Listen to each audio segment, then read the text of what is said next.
Welcome to F-Bomb Friday.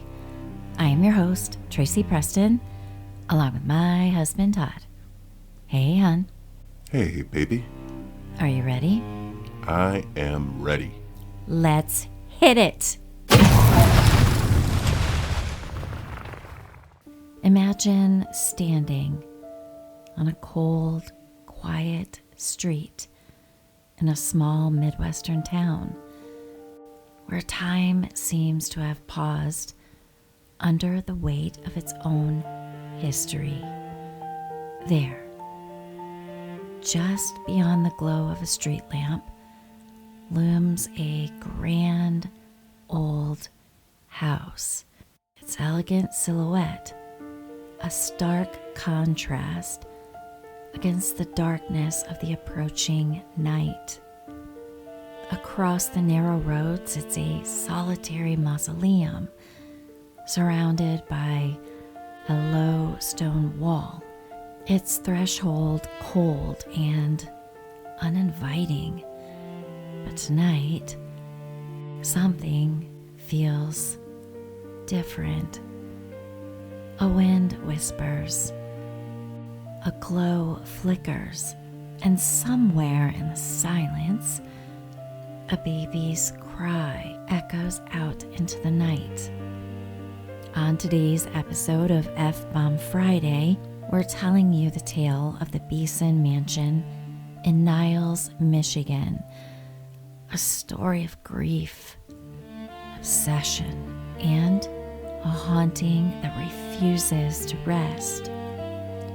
Nestled in southwestern Michigan, near the banks of the St. Joseph River, Niles was a bustling town in the mid-1800s, a place where new industry and aspiration met rugged frontier life. Against this backdrop was a stately Greek Revival home, grand and ornate, destined to be one of the most talked about residences in the region. Originally constructed in 1847 for a whiskey distiller, the Beeson Mansion was soon acquired by Strother Beeson, a local attorney, a respected figure known for his professional success and prominence in the community. It wasn't long before the mansion became a home to his family and eventually to a legend that would endure for well over a century. Directly across the street from the mansion, just a stone's throw from the manicured lawns and quiet gardens, Strother Beeson commissioned something unusual. A private family crypt. In the 1800s, it wasn't unheard of for prominent families to build cemetery plots on their own land. But a freestanding crypt right across the street from the family home was less common. And it would become central to the story we tell today. Originally, the crypt was intended for Beeson's own mother, a final resting place befitting the family's stature. The enclosure was well kept.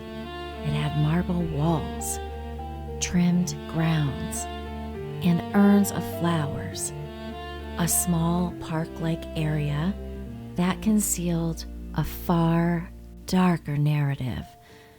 Before long, others joined her in death, including Strother's infant grandson. In 1869, William and Harriet Beeson welcomed their son Job Withrow Beeson into the world, but the joy was short-lived. Merely a year later, the child died, an event common in the era due to disease and limited medical care. Yet devastating for the young family. Now, in most cases, a funeral ends the physical part of the story. Grief lingers, but life moves forward, but not here. Not for Harriet Beeson. Local legend holds that Harriet never accepted her child's death. Rather than moving on, she was drawn to the crypt night after night. According to multiple retellings, her mourning did not manifest merely in tears or visits to the grave. It became a ritual. Every night, she is said to have crossed the street, entered the crypt, and tended to the tiny coffin as though Job was still alive. She changed his diapers, bathed him as though he would wake, rocking him to a newborn's sleep, and leaving a lit lantern inside the crypt so he would not be afraid of the dark. Neighbors reportedly observed the lantern burning deep into the night, an eerie, warm glow that contradicted the cold tomb it illuminated. Eventually, the family even installed a carbide gas system that piped a flame directly into the crypt to always maintain the light. To this day, some locals speak of late-night glimmers and flickering lights near the crypt, haunting reminders of this tragic devotion. But the legend grows deeper and far more unsettling. As Joe's body continued to decompose, there came a night when the rituals reached a ghastly peak. According to the stories passed down through local lore, while Harriet was rocking her son inside the crypt, something horrifying occurred. Job's eyes, loosened by time and decay, fell out of their sockets and onto the cold stone floor. The horror of this moment is said to have shattered whatever fragile grip on reality remained. Blinded by shock, grief, and what must have been unimaginable terror, Harriet reportedly lost her mind entirely. No longer capable of distinguishing the living from the dead. Following the incident with her son's body, Harriet Beeson was declared insane and committed to an asylum, where she died a short time later at the age of 28. Her young life, once full of promise, ended within institutional walls, removed entirely from the family and community she had known. Her story doesn't stay in the asylum, though. No, this is where the haunting truly begins. Decades after these events, reporters began circulating locally that the crypt and mansion were haunted. Residents near the property and even passers-by recount strange phenomena such as sobbing and crying sounds, sometimes faint and other times unmistakably like a mother's lament, flickering lights in the mausoleum as though someone is moving within it, observers gazing up to see a lone candle burning deep inside the tomb long after nightfall, and some claim to have felt a chill that isn't the Michigan night wind, something far colder, far older, and much sadder.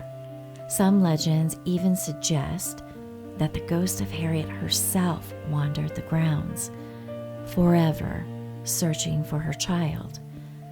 A spectral figure seen just inside the trees near the crypt's fence. Beyond that, a few accounts speculate that Job's own spirit lingers as well. A child tethered to the world, to the unwavering devotion of his mother. Now, whether these reports are truth, exaggeration, or pure myth is left up to you. But the stories persist. Today, the Beeson Mansion remains a private residence. Trespassing is expressly forbidden, yet the mansion and the crypt stand as silent monuments to the past. Despite private ownership, folks still drive by hoping to catch a glimpse of a glowing lantern, to hear a cry in the night, or even feel that eerie hush that hence the dead still walk near Niles. Some say this house is haunted by sorrow itself, a feeling that never quite lifts no matter how much time passes.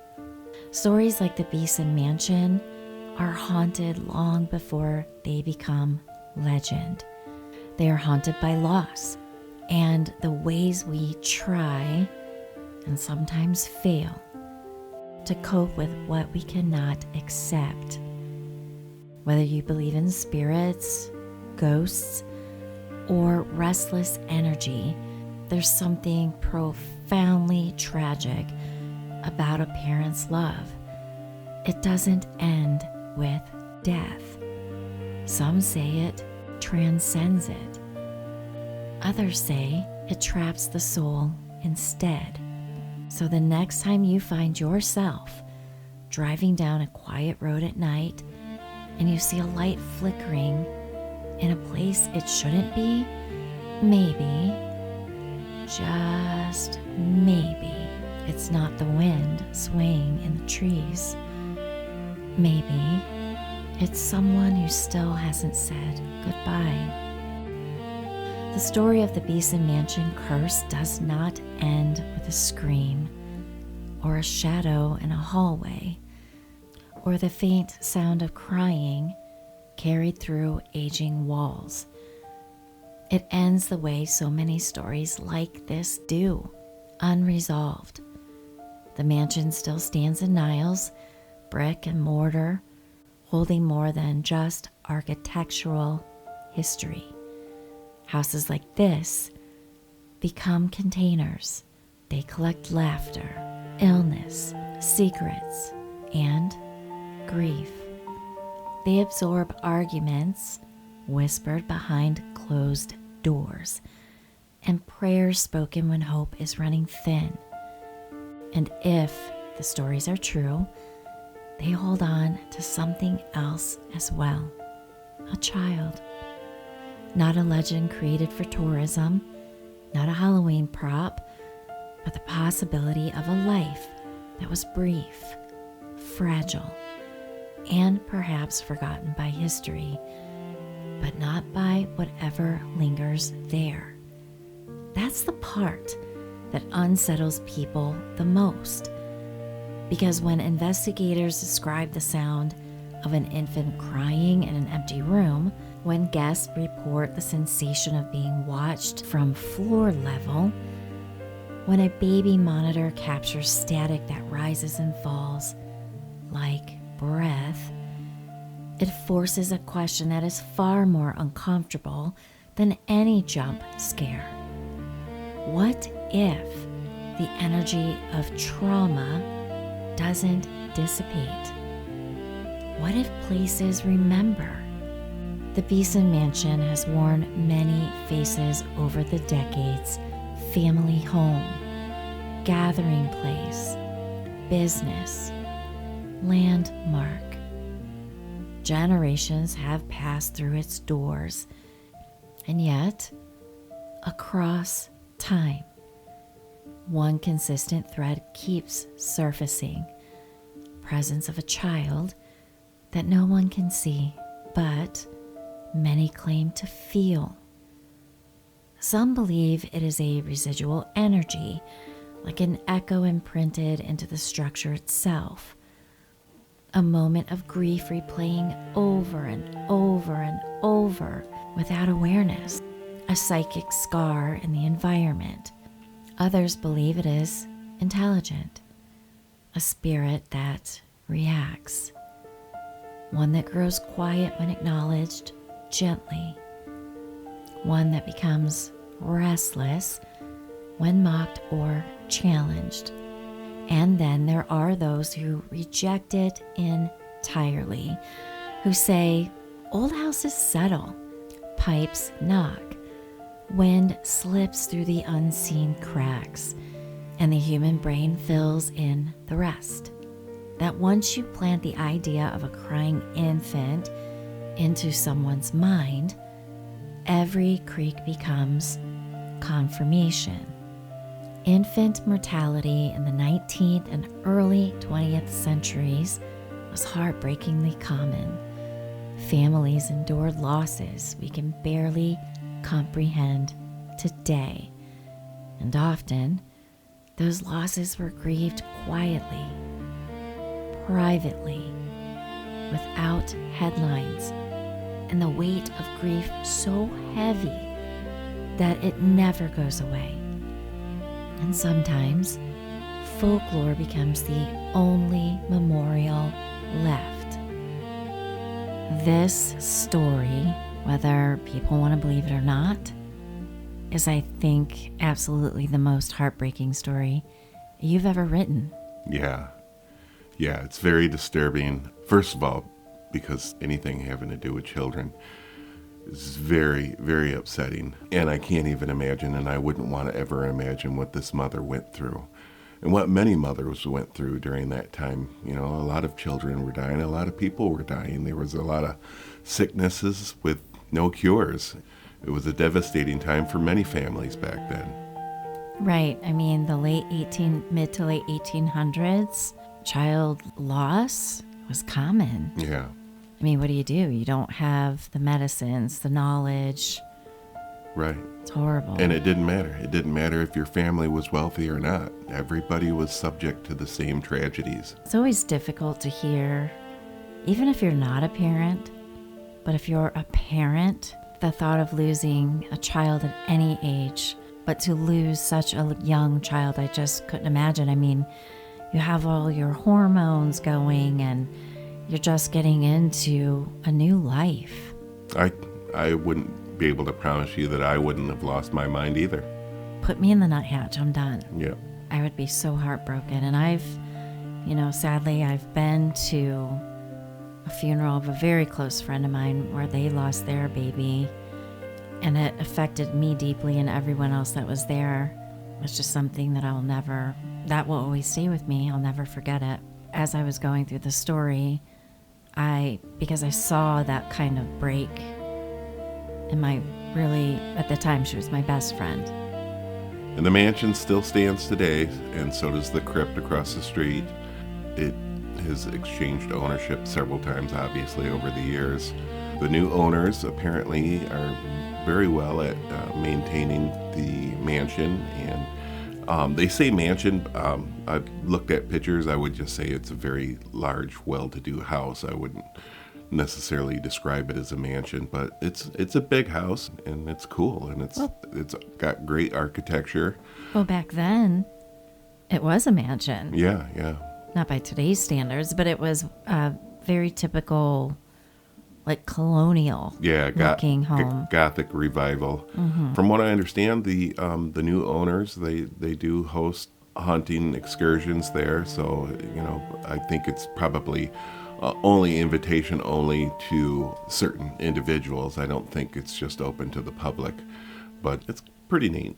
Yeah, I don't know how would you even approach these people about that? I guess you just do. Most people just drive by, kind of onlookers, and to see if they can see or hear anything. It is private property, so you have to respect that. And most of all, respect these people did exist.